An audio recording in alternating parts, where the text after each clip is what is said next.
Breaking news. Breaking news. Breaking news. Côte d'Ivoire, le président de la République Alassane Ouattara, un globe-trotteur, barre un record jamais réalisé par un chef d'État de Côte d'Ivoire, à savoir visiter les 31 régions de son pays, la Côte d'Ivoire, et y apporter le développement. Merci de rester sur CNN. Breaking news. Breaking news. C'est avec émotion que nous avons entendu et regardé presque les larmes couler des yeux des octogénaires de la Marawi déclarer n'avoir jamais vu un chef d'État de Côte d'Ivoire dans leur région, sans omettre de parler du développement que ces populations ont qualifié de robinet de développement depuis l'ascension au pouvoir du président Alassane Ouattara, avec l'accès à l'eau potable par la construction de plusieurs châteaux d'eau, le bitume presque partout dans toute la région, les écoles, de l'électricité que nombreux n'ont jamais vu et croyaient ne jamais plus voir, au point de qualifier le président Alassane Ouattara de messie pour la Côte d'Ivoire et de bâtisseur hors pair. Ils ont été nombreux à s'exprimer. On réserve au président un accueil très chaleureux pour lui montrer que la population ivoirienne est déterminée à l'accueillir à travers tout le territoire national. Nous sommes chargés de veiller sur la population de telle sorte qu'il n'y ait pas d'incidents graves.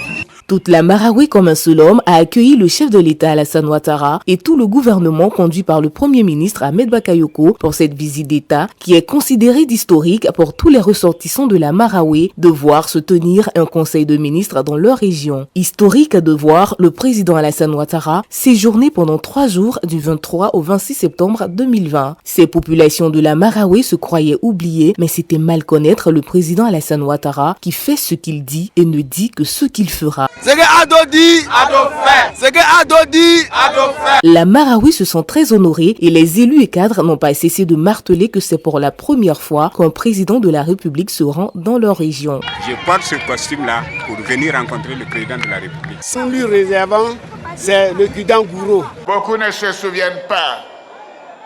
Mais en 1999, quand je suis rentré du Fonds monétaire international, et que j'ai décidé d'être candidat à l'élection présidentielle de 2000.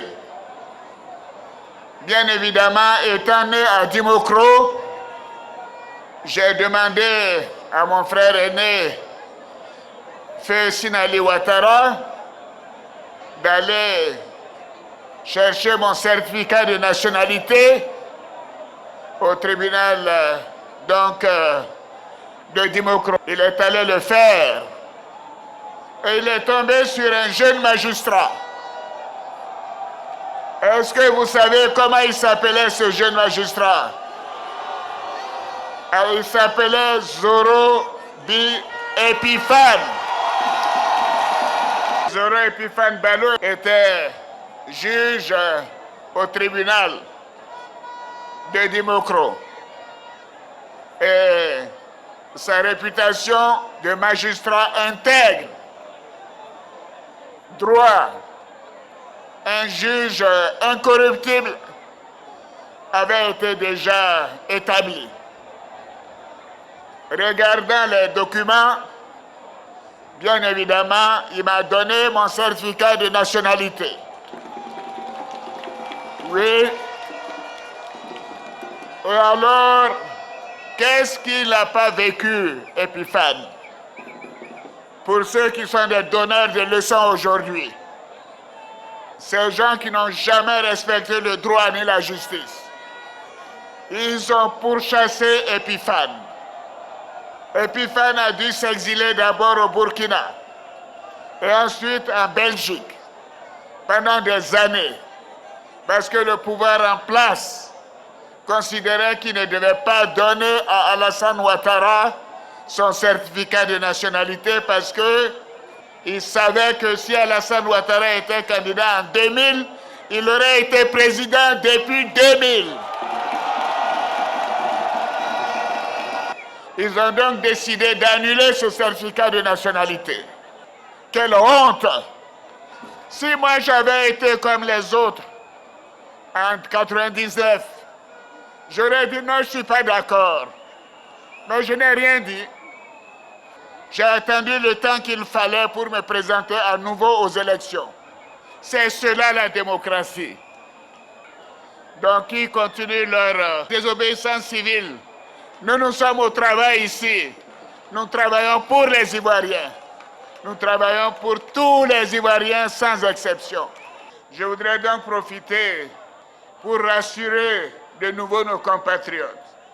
Les élections présidentielles auront lieu et auront bel et bien lieu aux dates prévues par la Constitution, c'est-à-dire le samedi 31 octobre 2020.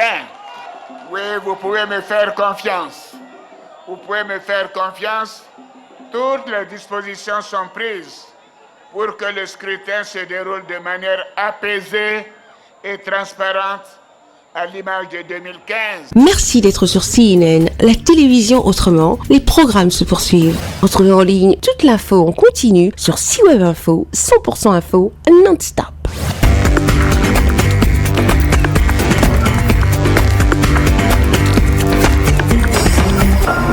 Breaking news. Breaking news. Sur CNN.